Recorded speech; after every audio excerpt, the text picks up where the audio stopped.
ನಮಸ್ಕಾರ. ಈ ದೇವ್ರನ್ನ ನಂಬಿದರೆ ಖಂಡಿತವಾಗ್ಲೂ ಕಷ್ಟಗಳು ಬರೋಕೆ ಸಾಧ್ಯನೇ ಇಲ್ಲ. ಎಂಥ ಕಷ್ಟಗಳು ಬಂದರೂ ಖಂಡಿತವಾಗ್ಲೂ ಅದಕ್ಕೆ ದಾರಿ ತೋರಿಸೇ ತೋರಿಸ್ತಾನೆ ಭಗವಂತ.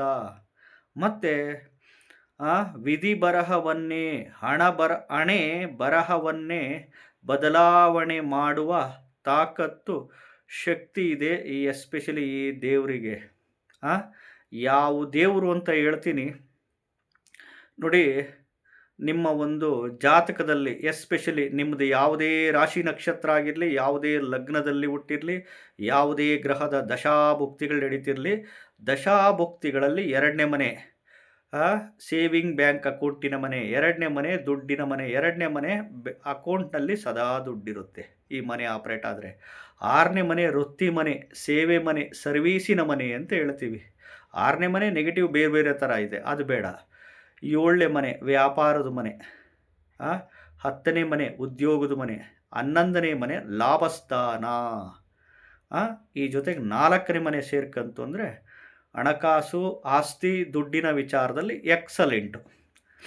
ಅದೇ ಏನಾದರೂ ದಶಾಭುಕ್ತಿಗಳಲ್ಲಿ 1ನೇ ಮನೆ 3ನೇ ಮನೆ 5ನೇ ಮನೆ 8ನೇ ಮನೆ 12ನೇ ಮನೆ ಜೊತೆಗೆ ಈ 6ನೇ ಮನೆ ಸೇರ್ಕಂತು ಅಂದರೆ ಹಣಕಾಸಿನ ಸಮಸ್ಯೆ, ಸಾಲ ಬಾಧೆ, ಕೊಟ್ಟಿರೋ ಹಣ ವಾಪಸ್ ಬರಲ್ಲ, ನೀವು ಇಸ್ಕೊಂಡಿದ್ರೆ ಅವ್ರಿಗೆ ಕೊಡೋಕ್ಕಾಗಲ್ಲ, ಈ ಗಂಡ ಹೆಂಡತಿ ನಡುವೆ ಜಗಳ ಕಲಹ ಮನಸ್ತಾಪ, ದೂರ ಮನಸ್ತಾಪ, ಡೈವರ್ಸು, ಈ ರೀತಿ ಎಲ್ಲ ಬಂದ್ಬಿಡುತ್ತೆ.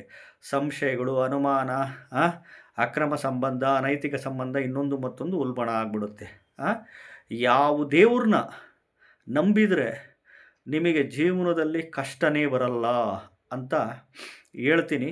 ಮೊದಲು ಹೊಸದಾಗಿ ವಿಡಿಯೋವನ್ನು ನೋಡ್ತಾ ಇದ್ದವರು, ಮೊದಲನೇ ಬಾರಿ ವಿಡಿಯೋವನ್ನು ನೋಡ್ತಾ ಇದ್ದವರು ಚಾನಲ್ ಸಬ್ಸ್ಕ್ರೈಬ್ ಮಾಡ್ಕೊಳ್ಳಿ. ವಿಡಿಯೋ ಇಷ್ಟ ಆದರೆ ಲೈಕ್ ಮಾಡಿ, ಶೇರ್ ಮಾಡಿ. ಈ ನೋಡಿ, ಮೊದಲನೇದು ತಿರುಪತಿ ತಿಮ್ಮಪ್ಪ. ಎರಡನೇದು ಹೇಳೋದಾದರೆ ಇದೇ ತಿರುಪತಿ ತಿಮ್ಮಪ್ಪ 3 ಹೆಜ್ಜೆಯಲ್ಲಿ ಬಂದು ಚಿತ್ರದುರ್ಗದ ಹತ್ರ HD ಪುರ ಹೊರಕೆರೆ ದೇವರು ಪುರದಲ್ಲಿ ಉತ್ತದ ಮಣ್ಣಿನಲ್ಲಿ ಉದ್ಭವ ಮೂರ್ತಿಯಾಗಿ ಶ್ರೀ ಲಕ್ಷ್ಮೀನಾರಾಯಣನಾಗಿ, ಲಕ್ಷ್ಮೀ ನರಸಿಂಹಸ್ವಾಮಿಯಾಗಿ ಉತ್ತದ ಮಣ್ಣಿನಲ್ಲಿ ನೆಲೆ ನಿಂತ ಪುಣ್ಯಕ್ಷೇತ್ರ. ಚಿತ್ರದುರ್ಗದಿಂದ 30 ಕಿಲೋಮೀಟರ್ ದೂರದಲ್ಲಿ ಬರುತ್ತೆ HD ಪುರ ಹೊರಕೆರೆ ದೇವರು ಪುರ ಈ ಕ್ಷೇತ್ರ. ಈ ಕ್ಷೇತ್ರದಲ್ಲಿ ವಿಶೇಷತೆ ಏನಪ್ಪ ಅಂತಂದರೆ, ಇಲ್ಲಿ ಪ್ರತಿ ವರ್ಷ ಮಾರ್ಚ್ ತಿಂಗಳಲ್ಲಿ ಬ್ರಹ್ಮರಥೋತ್ಸವ ಆಗುತ್ತೆ. ಇವಾಗಲೂ ನೋಡ್ಬೋದು ನೀವು, ಗರುಡ ಪಕ್ಷಿ ಬಂದು 3 ಪ್ರದಕ್ಷಿಣೆ ಮಾಡುತ್ತೆ. ಆ ಬ್ರಹ್ಮರಥಕ್ಕೆ 3 ಪ್ರದಕ್ಷಿಣೆ ಮಾಡಿದಾಗ ರಥ ಮುಂದಕ್ಕೆ ಹೋಗುತ್ತೆ. ಈ ಒಂದು ಸ್ಥಳದ ಒಂದು ವಿಶೇಷತೆ ತುಂಬ ಪವರ್ಫುಲ್ಲು. ಸಾವಿರಾರು ವರ್ಷಗಳ ಇತಿಹಾಸ ಇದೆ. ಈ ದೇವಸ್ಥಾನ ನೋಡೋಕ್ಕೆ 2 ಕಣ್ಣು ಸಾಲದು. ಹೋಗೋದಾದರೆ ಶನಿವಾರದಂದು ಹೋಗಿ. ದೇವಸ್ಥಾನದ ಹಿಂದೆ ಪ್ರಸಾದ ಇರುತ್ತೆ. ಶನಿವಾರದ ದಿನ ಪ್ರಸಾದ ಸೇವನೆ ಮಾಡ್ಕೊಂಬನ್ನಿ. ತುಂಬ ಪವರ್ಫುಲ್ ಟೆಂಪಲ್. ಎರಡನೇದು ಮಂತ್ರಾಲಯದ ರಾಘವೇಂದ್ರ ಸ್ವಾಮಿ. ಮೂರನೇದು ಕರ್ಮದಾತ ಶನಿದೇವ. ಶನಿದೇವನ ಆರಾಧನೆ, ಶನಿದೇವರ ಸ್ಮರಣೆ, ಶನಿದೇವನಿಗೆ ಕರ್ಮದಾತ ಅಂತ ಹೇಳ್ತೀವಿ. ಮನೆಯಲ್ಲಿ ಎಲ್ಲರೂ ಮಾತಾಡ್ತಿರ್ತಾರೆ ಮಾತಿಗೆ, ಎಲ್ಲ ನಮ್ಮ ಕರ್ಮ ಬಿಡು, ಎಲ್ಲ ನಮ್ಮ ಗ್ರಹಚಾರ ಬಿಡು ಅಂತ. ನೋಡಿ, ಗ್ರಹಚರ ಅಂದರೆ ಮೂವಿಂಗ್, ಕರ್ಮದಾತ ಶನಿ. ಈ ದೇವ್ರನ್ನ ಆರಾಧನೆ ಮಾಡಿದರೆ ಖಂಡಿತವಾಗ್ಲೂ ಕಷ್ಟಗಳು ಬರಲ್ಲ.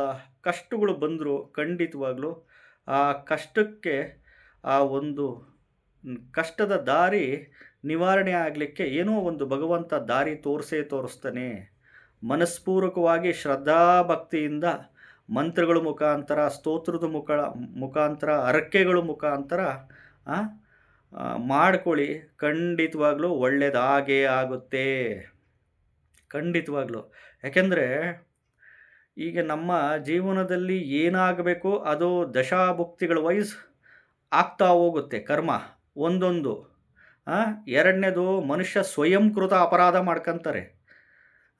ಇನ್ನೊಂದು ನಾನು ಅಹಂಕಾರ, ದುರಹಂಕಾರ, ನಾನು ನಂದು ಆಸೆ ದುರಾಸೆ ವ್ಯಾಮೋಹಕ್ಕೆ ಬಲಿಯಾಗಿ ಸಮಸ್ಯೆಗಳು ಮಾಡ್ಕೊಂತಾನೆ.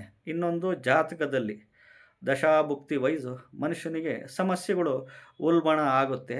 ಸೊ ಹಾಗಾಗಿ ಎಸ್ಪೆಷಲಿ ಈ ದೇವರ ಒಂದು ಮೊರೆ ಹೋದಲ್ಲಿ ಖಂಡಿತವಾಗ್ಲೂ ಹಣೆ ಬರಹವನ್ನು, ವಿಧಿ ಬರಹವನ್ನು ಬದಲಾವಣೆ ಮಾಡುವ ಶಕ್ತಿ ತಾಕತ್ತು ಈ ದೇವರುಗಳಿಗೆ ಖಂಡಿತವಾಗ್ಲೂ ಇದ್ದೇ ಇದೆ. ಮನಸ್ಪೂರ್ವಕವಾಗಿ ಆರಾಧನೆ ಮಾಡಿ, ಒಳ್ಳೆಯದಾಗೇ ಆಗುತ್ತೆ. ಹೊಸದಾಗಿ ವಿಡಿಯೋ ನೋಡ್ತಾ ಇದ್ದವರು, ಮೊದಲನೇ ಬಾರಿ ವಿಡಿಯೋ ನೋಡ್ತಾ ಇದ್ದವರು ಚಾನಲ್ ಸಬ್ಸ್ಕ್ರೈಬ್ ಮಾಡ್ಕೊಳ್ಳಿ.